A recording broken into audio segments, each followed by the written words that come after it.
नमस्कार, बेबाक देख रहे हैं आप। एक बार फिर से हम बेबाकी के साथ आए हैं आपके सामने। ना इधर की बात होगी ना उधर की बात होगी, बेबाकी से तथ्यों की बात करेंगे। आपको तथ्यों से रूबरू कराएंगे, आपको आधार बताएंगे और आपको रिसर्च के साथ बताएंगे आज कि हम क्या कुछ रखने वाले हैं आज इस पेशकश में, जो कि पूरी तरीके से आधारित है निर्मला सीतारमण यानी कि देश की वित्त मंत्री की तरफ से रखे गए बजट में।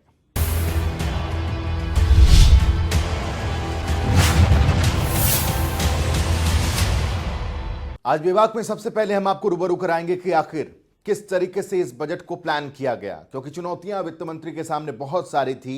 कोरोना काल के दौरान इस बजट को पेश करना, आर्थिक तंगी, आर्थिक मंदी, पूरा विश्व जिससे जूझ रहा हो, लॉकडाउन, इन तमाम चुनौतियों का सामना करने के बाद बजट को रखना, क्योंकि इसे उम्मीदों का पिटारा भी कहा जाता है, इसलिए इस बजट को पेश करना बहुत बड़ी चुनौती थी। देखिए किस तरीके से इस बजट में क्या कुछ खास रहा। वित्त मंत्री निर्मला सीतारमण और उनके साथ वित्त राज्य मंत्री अनुराग ठाकुर जब हाथों में लाल बॉक्स लिए लोकसभा पहुंचे तो लोगों की उम्मीदों को पर लग गए। अब आप सोच रहे होंगे कि आखिर ये लाल बॉक्स है क्या और इससे लोगों की उम्मीदों का क्या लेना है। तो सुनिए जनाब, ये लाल बॉक्स मोदी सरकार का बही खाता है। लेकिन बजट 2021 के पेश होने से पहले जो सबसे खास बात नजर आई वो ये कि जो बजट पहले ब्रीफकेस से होते हुए बही खाता तक पहुंचा, वो अब जमाने के हिसाब से टैबलेट में समा गया। ये वही बजट है जो आम आदमी के घर का बजट तय करता है, जो आपके लिए टैक्स तय करता है। वही बजट जिस पर निर्भर रहती है आपकी रसोई, और वही बजट जिससे पता चलता है आम आदमी का घर। जी हां, संसद में वित्त मंत्री निर्मला सीतारमण ने मोदी सरकार के दूसरे कार्यकाल का दूसरा बजट पेश किया। बजट पेश होने से पहले वित्त मंत्री निर्मला सीतारमण ने हाथ में लाल रंग के लिफाफे में बजट का दस्तावेज मीडिया को दिखाया, जो बेहद खास है। इस बार के बजट में खास ये है कि उनके हाथ में कोई फाइल, बही खाता या ब्रीफकेस नहीं था, बल्कि था टैब। कोरोना महामारी की वजह से सरकार ने इस बार यह फैसला लिया कि बजट की प्रिंटिंग नहीं होगी और ये पूरी तरीके से पेपरलेस होकर डिजिटली ही पेश किया जाएगा। सबसे पहले वित्त मंत्री निर्मला सीतारमण ने बताया कि मुश्किल हालात में बजट पेश हुआ, क्योंकि कोरोना काल था और हम ऐसे में लॉकडाउन नहीं लगाते तो हालात बिगड़ते चले जाते। With COVID-19 to 2020 is due sui generis. When I presented the budget 2020-2021, we could not have imagined that the global economy, already in throes of a slowdown, would be pushed into an unprecedented contraction. We could not have also imagined then that our people, as those in other countries, would have to endure the loss of near and dear ones and suffer hardships brought about due to a health crisis. The risk of not having a lockdown was far too high. Within 48 hours of declaring a 3-week-long complete lockdown, वहीं निर्मला सीतारमण ने कहा कि lockdown में सरकार ने प्रधानमंत्री ग्रामीण कल्याण योजना का ऐलान किया, जिसके तहत 2,76,000 करोड़ का आवंटन किया गया और 12 करोड़ से ज्यादा लोगों की मदद की गई। सरकार को ऐसी आर्थिक मंदी की उम्मीद नहीं थी और इसलिए कोरोना काल में बजट तैयार किया गया।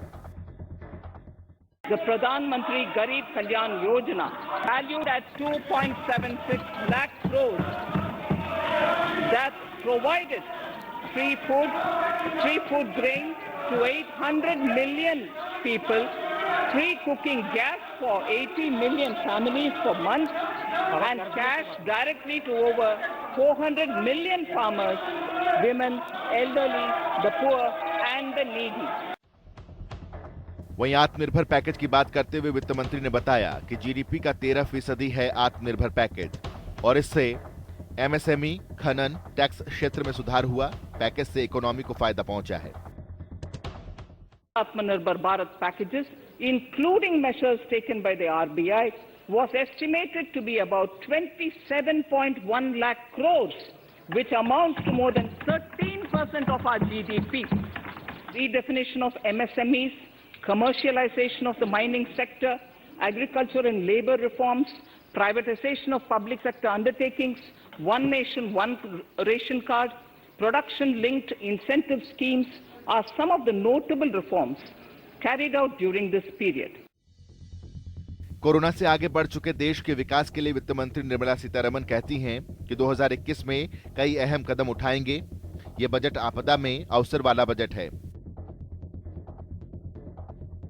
दरअसल वित्त मंत्री ने बताया कि इस बजट में कई चीज खास होने वाली थी। सबको शिक्षा देने की योजना इसमें शामिल थी। हेल्थ, इंफ्रास्ट्रक्चर में सुधार और निवेश की योजनाएं शामिल थी। किसानों की आय दोगुना करने का लक्ष्य शामिल था और ये बजट 6 पिलर पर आधारित था। This is the last of the 6 pillars. This will outline plans for reforms in one of our core principles of minimum government, maximum governance. We have taken a number of steps to bring reforms in tribunals in the last few years for delivery of justice. Continuing with the reforms process, I now propose to take further measures to rationalize the functioning of tribunals.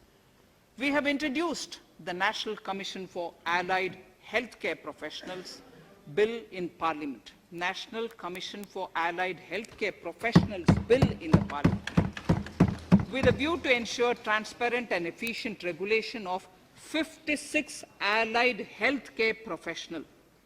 Additionally, to bring about transparency, efficiency and governance reform.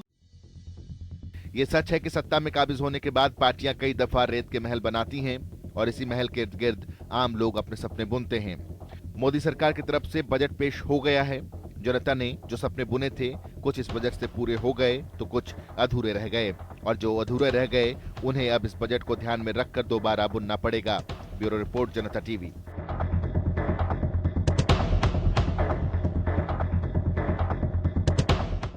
अब आपको विभाग में हम रूबरू कराएंगे इस budget में किन किन बड़ी बातों का जिक्र है, किन किन बड़े तथ्यों को छुआ गया है, किन किन बड़े फैक्ट्स को छुआ गया है और किस तरीके से विकास के रास्ते पर हिंदुस्तान आगे बढ़ेगा। इस रिपोर्ट के जरिए देखिए। –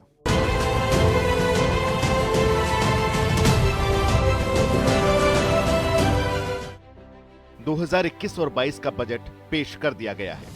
निर्मला सीतारमण ने मोदी सरकार के दूसरे कार्यकाल का दूसरा बजट डिजिटलाइजेशन को ध्यान में रखते हुए टैब से पढ़ा और कई घोषणाएं की। लोगों को लाभ पहुंचाने के लिए कई स्कीम बताई। केंद्रीय वित्त मंत्री निर्मला सीतारमण ने अपना तीसरा आम बजट सदन में पेश किया। ये नए दशक का दूसरा आम बजट है। वहीं मोदी सरकार के दूसरे कार्यकाल में दूसरी बार बजट पेश हुआ है। इस बजट में हर वर्ग के लिए कई अहम ऐलान किए गए हैं। निर्मला सीतारमण ने कहा कि यह बजट 6 स्तंभों पर आधारित है। तो चलिए एक बार जरा ये भी देखते हैं कि बजट में किस वर्ग को क्या मिला। प्रधानमंत्री आत्मनिर्भर स्वस्थ भारत योजना को 64,180 करोड़ रुपए दिए गए हैं। इस बजट में वायु प्रदूषण पर रोकथाम के लिए 2,217 करोड़ का बजट तय किया गया है। निर्माण के क्षेत्र में 1,97,000 करोड़ रुपए खर्च किए जाएंगे। स्वच्छता मिशन को इस बजट में 71,000 करोड़ रुपए दिए गए हैं। जल जीवन मिशन को 2,87,000 करोड़ रुपए दिए गए हैं। आधारभूत ढांचे को 20,000 करोड़ रुपए दिए गया है। कोविड वैक्सीन को 35,000 करोड़ रुपए दिए गए हैं। स्वास्थ्य सेवा को 2,23,000 करोड़ रुपए दिए गए हैं। ग्रामीण इंफ्रा फंड को 40,000 करोड़ रुपए दिए गए हैं। एमएसएमई को 15,000 करोड़ रुपए दिए गए हैं। इस बजट में माइक्रो इरिगेशन फंड के लिए 5,000 करोड़ रुपए तय किए गए हैं। डिजिटल पेमेंट के लिए 1,500 करोड़ रुपए, नेशनल रिसर्च फाउंडेशन के लिए 50,000 करोड़ रुपए, जनगणना के लिए 3,760 करोड़ रुपए, चाय बागान श्रमिकों के लिए 1,000 करोड़ रुपए, इमरजेंसी फंड 30,000 करोड़ रुपए, अर्बन क्लीन इंडिया मिशन 1,41,00,000 रुपए, रेलवे को 1,10,000 करोड़ रुपए, रोड प्रोजेक्ट के लिए 11,000 करोड़ रुपए, परिवहन मंत्रालय के लिए 1,18,000 करोड़ रुपए, पब्लिक बस के लिए 18,000 करोड़ रुपए, सरकारी बैंक के लिए 20,000 करोड़ रुपए तय किए गए हैं।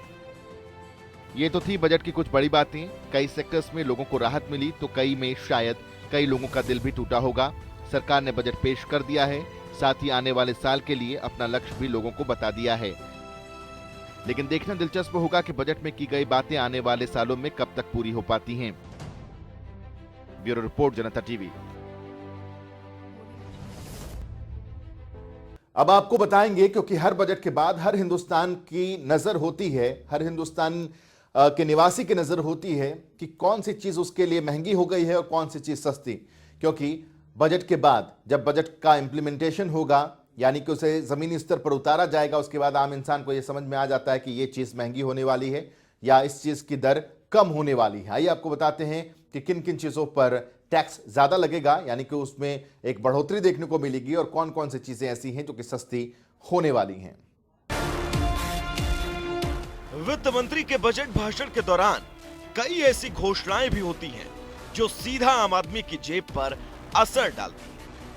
इस बार वित्त मंत्री ने लोगों को राहत देते हुए टैक्स स्लैब में कोई बदलाव नहीं किया, लेकिन कई सामानों पर कस्टम ड्यूटी जरूर बढ़ा दी, जिस वजह से कई सामान महंगे हो जाएंगे।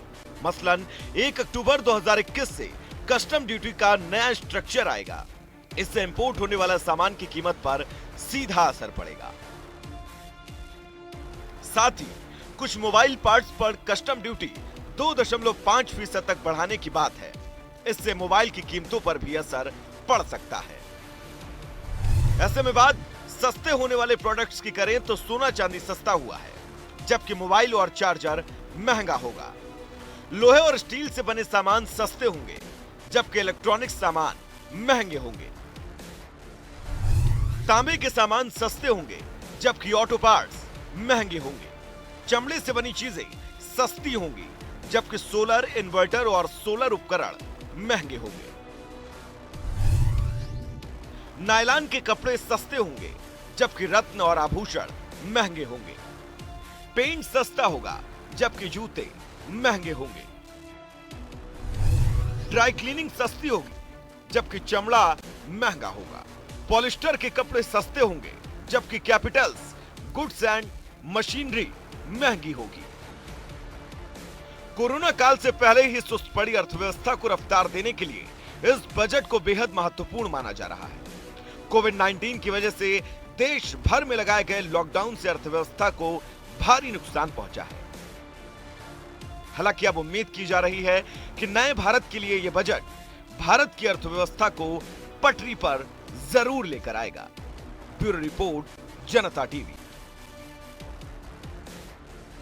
अब अपनी अगली रिपोर्ट में हम आपको रूबरू कराएंगे कि पिछला बजट, जो कोई कोरोना काल के दौरान नहीं था, कोरोना के बारे में किसी को जानकारी भी नहीं थी, उस बजट और इस बजट में क्या समानताएं हैं, क्या फर्क है, उस बजट में किन किन चीजों पर सबसे ज्यादा ध्यान दिया गया था, इस बजट में किन किन चीजों पर ध्यान दिया गया है, उस बजट से कैसे यह बजट अलग है, या दोनों में क्या क्या सिमिलैरिटीज हैं, समानताएं हैं, ये समझिए इस रिपोर्ट के जरिए।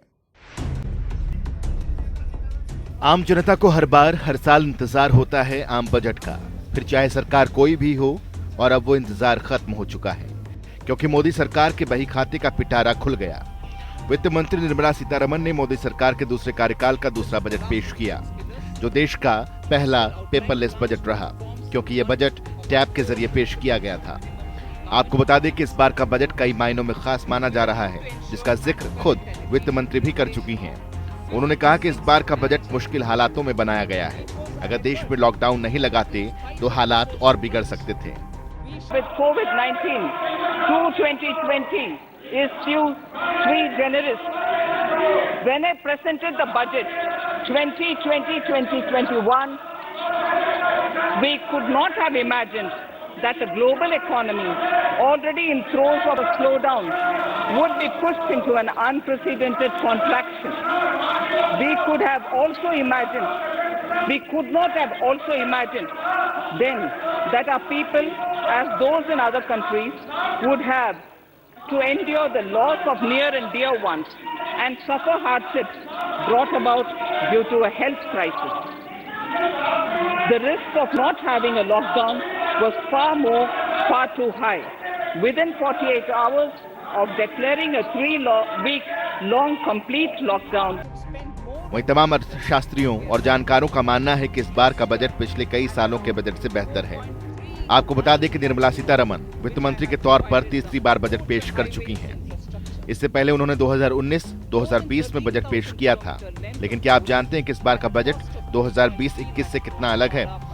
कितनी दरें कम हुई, लोगों की जेब पर कितना असर पड़ा, कितनी खुशी मिली और कितना दुख हुआ। तो चलिए आपको बताते हैं 2020-21 का बजट और 2021-22 के बजट का फर्क। 2020-21 के बजट में 5 लाख तक की आय पर टैक्स नहीं था। 2021-22 के बजट में टैक्स स्लैब में कोई बदलाव नहीं किया गया। 2020-21 के बजट में 5 से 7.5 लाख तक की आमदनी पर 10% का टैक्स था। 2021-22 के बजट में पेंशन में होने वाली कमाई पर अब कोई टैक्स नहीं लगेगा। 2020-21 के बजट में 7.5 से 10 लाख तक की आमदनी पर 15% टैक्स था। 2021-22 के बजट में 75 साल के बुजुर्गों को टैक्स से छूट दी गई है। वहीं बात किसानों की करें तो 2020-21 की बजट में अन्नदाताओं को ऊर्जादाता बनाएगी सरकार, इस बात का जिक्र था। जबकि 2021-22 के बजट में 16 लाख एग्रीकल्चर क्रेडिट टारगेट किया गया। 2020-21 के बजट में कृषि क्षेत्र के लिए 16 सूत्रीय एक्शन प्लान तैयार किया गया था। 2021-22 के बजट में किसानों को लागत से 1.5 गुना एमएसपी देने की बात सरकार ने की।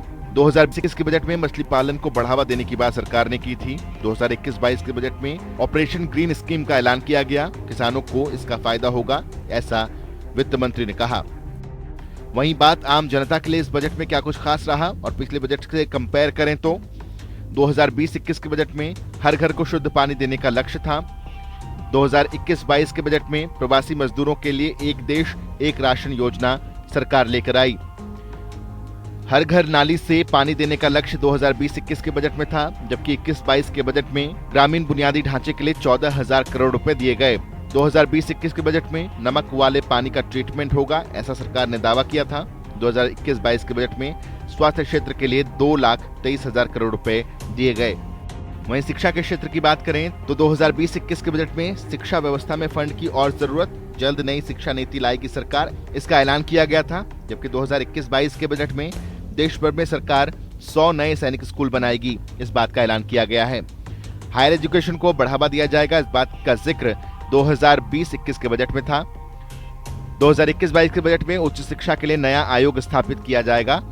2020-21 के बजट में नेशनल फॉरेंसिक यूनिवर्सिटी का प्रस्ताव शिक्षा क्षेत्र के लिए एफडीआई लाया जाएगा।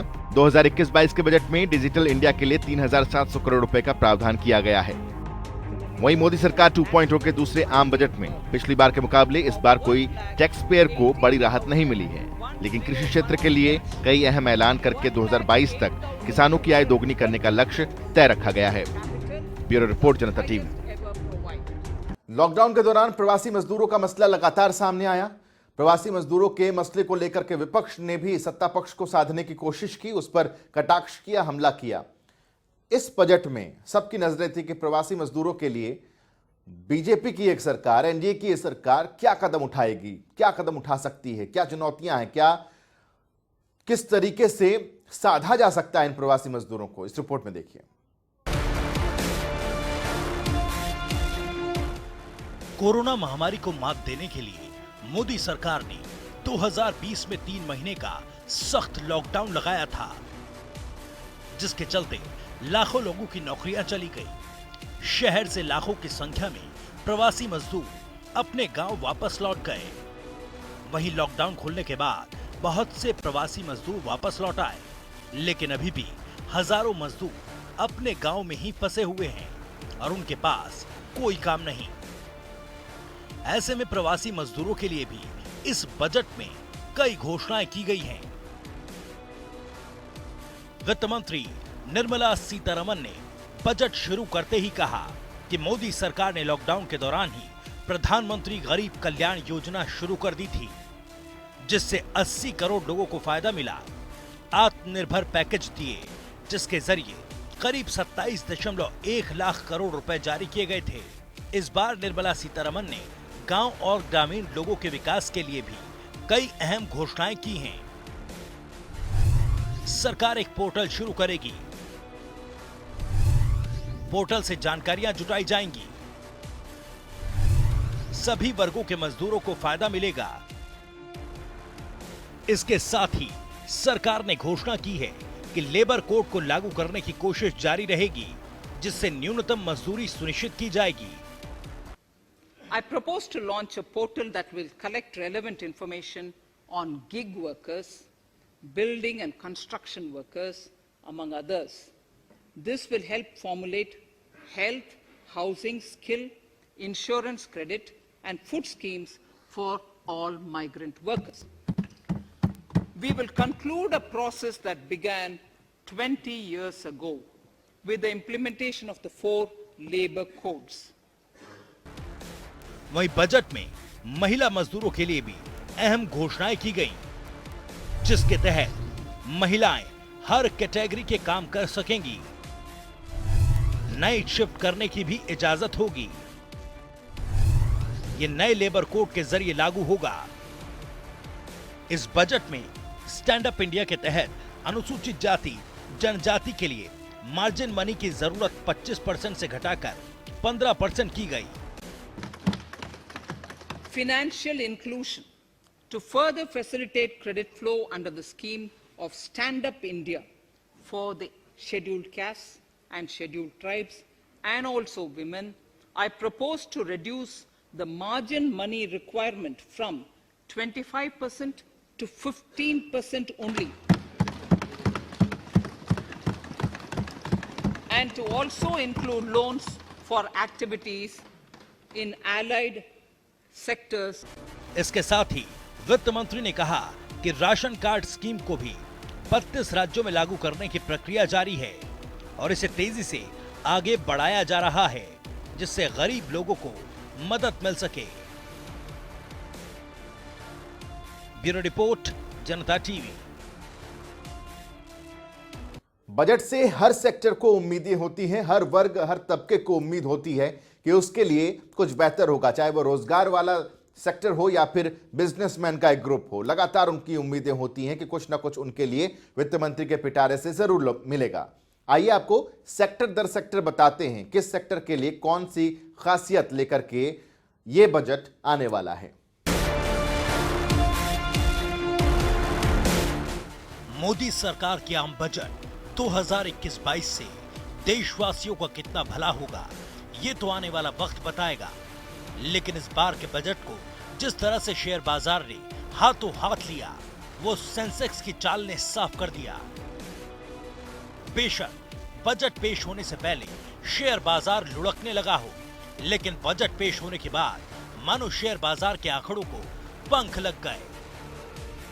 वहीं प्रधानमंत्री नरेंद्र मोदी ने आम बजट 2021-22 की तारीफ करते हुए कहा कि ऐसे बजट कम ही देखने को मिलते हैं जिसकी शुरुआत में अच्छे रिस्पॉन्स आए। हमारी सरकार ने बजट को पारदर्शी बनाने पर जोर दिया है। परिस्थितियों के बीच पेश किया गया है, इसमें यथार्थ का एहसास भी और विकास का विश्वास भी है। कोरोना ने दुनिया में जो प्रभाव पैदा किया, उसने पूरी मानव जाति को हिलाकर रख दिया है। इन परिस्थितियों के बीच आज का बजट भारत के आत्मविश्वास को उजागर करने वाला है और साथ ही दुनिया में एक नया आत्मविश्वास भरने वाला है। आज के बजट में आत्मनिर्भरता का विजन भी है और हर नागरिक, हर वर्ग का समावेश भी है। तो उधर रक्षा मंत्री राजनाथ सिंह ने वित्त मंत्री को रक्षा बजट बढ़ाकर 4.78 लाख करोड़ रुपए करने पर प्रधानमंत्री नरेंद्र मोदी और वित्त मंत्री निर्मला सीतारमण को धन्यवाद दिया। 5 मिनी बजट एक प्रकार से सरकार के द्वारा किए जा चुके हैं। कई पैकेज की घोषणा हुई है, जिसमें एक आत्मनिर्भर भारत का भी पैकेज महत्वपूर्ण है। तो मैं समझता हूं कि यह बहुत ही ये शानदार बजट है और इसकी जितनी भी प्रशंसा की जाए वह कम है। सर खास तौर पर डिफेंस के लिए सर क्या कहेंगे जिस तरह से इसमें? अब मैं डिफेंस के आंकड़े थोड़ी ही देर में आपके सामने मैं जारी करने वाला हूं, वो आपकी जानकारी में आ जाएगा। लेकिन मैं कह सकता हूं कि डिफेंस के बजट में भी बढ़ोतरी हुई है। वहीं इस बार का बजट स्वास्थ्य, शिक्षा, इंफ्रास्ट्रक्चर और कृषि समेत तमाम क्षेत्रों के लिए खास रहा। आत्मनिर्भर स्वस्थ भारत के लिए 64,180 करोड़। हेल्थ इंफ्रास्ट्रक्चर का बजट बढ़ाया गया। मिशन पोषण 2.0 अभियान की शुरुआत। 17 नए हेल्थ इमरजेंसी सेंटर खुलेंगे। शहरों के लिए साफ जल योजना देंगे। पब्लिक हेल्थ जानकारी के लिए वेबसाइट। आत्मनिर्भर भारत में 3 खास योजनाएं। शहरी स्वस्थ भारत मिशन 2.0 की शुरुआत। 112 जिलों में योजना लॉन्च होगी। हेल्थ सेक्टर के लिए बजट में इजाफा। नई बीमारियों पर फोकस होगा। स्वास्थ्य क्षेत्र के लिए 2.23 लाख करोड़ का बजट। इतनी ज्यादा स्वास्थ्य बजट। प्राइमरी से उच्च स्तर की स्वास्थ्य सेवाओं पर खर्च। इस बार के बजट में इंफ्रास्ट्रक्चर पर भी खास जोर रहा। रोड प्रोजेक्ट के लिए 11,000 करोड़ का आवंटन। अगले साल 8500 किलोमीटर रोड का प्रोजेक्ट। तमिलनाडु में रोड के लिए बड़ा ऐलान। परिवहन मंत्रालय को 1.18 लाख करोड़। रोड और इकोनॉमिक कॉरिडोर पर फोकस। तमिलनाडु में 3500 किलोमीटर लंबी सड़क प्रोजेक्ट का ऐलान। बंगाल में हाईवे प्रोजेक्ट पर 25,000 करोड़ का खर्च। पब्लिक बस के लिए 18,000 करोड़ का प्लान। मेट्रो के लिए 11,000 करोड़ का प्रावधान। 27 शहरों में मेट्रो प्रोजेक्ट पर फोकस। 2 तरह की मेट्रो, मेट्रो लाइट और मेट्रो नियो। मेट्रो के विस्तार के लिए केंद्र देगा मदद। रेलवे के लिए 1,10,055 करोड़ मंजूर। 2030 तक नई रेल योजना शुरू करने का ऐलान। वहीं बजट में किसानों को भी दी गई सौगात। फसल की सरकारी खरीद पर जोर। फाइनेंशियल ईयर 2020 में गेहूं के लिए 62,802 करोड़ रुपए खर्च। एमएसपी सिस्टम में बदलाव की कोशिश। वित्त वर्ष 2021 में धान खरीद के लिए 1,72,752 करोड़। एपीएमसी को एग्री फंड के दायरे में लाएंगे। इसके साथ ही बजट में वित्त मंत्री ने सबके लिए शिक्षा जरूरी बताई और कई घोषणाएं की। हायर एजुकेशन कमीशन का गठन जल्द होगा। 758 एकलव्य स्कूल खोले जाएंगे। 100 नए सैनिक स्कूल खोले जाने का प्रावधान। लेह में नया केंद्रीय विश्वविद्यालय खुलेगा। आदिवासी इलाकों में स्कूल खोले जाएंगे। 4 करोड़ दलित छात्रों के लिए योजना। आदिवासी इलाकों में एकलव्य स्कूल खुलेंगे। नेशनल रिसर्च फाउंडेशन पर 50,000 करोड़ का खर्च। वहीं तमाम अर्थशास्त्रियों और जानकारों का मानना है कि इस बार के बजट में नौकरी पेशा वाले लोगों को छोड़कर तमाम क्षेत्रों के अलावा हर वर्ग का ख्याल रखा गया है, क्योंकि इस बार टैक्स स्लैब में कोई बदलाव नहीं किया गया, लेकिन 75 साल और उससे ज्यादा उम्र के बुजुर्गों को टैक्स में छूट दी गई है।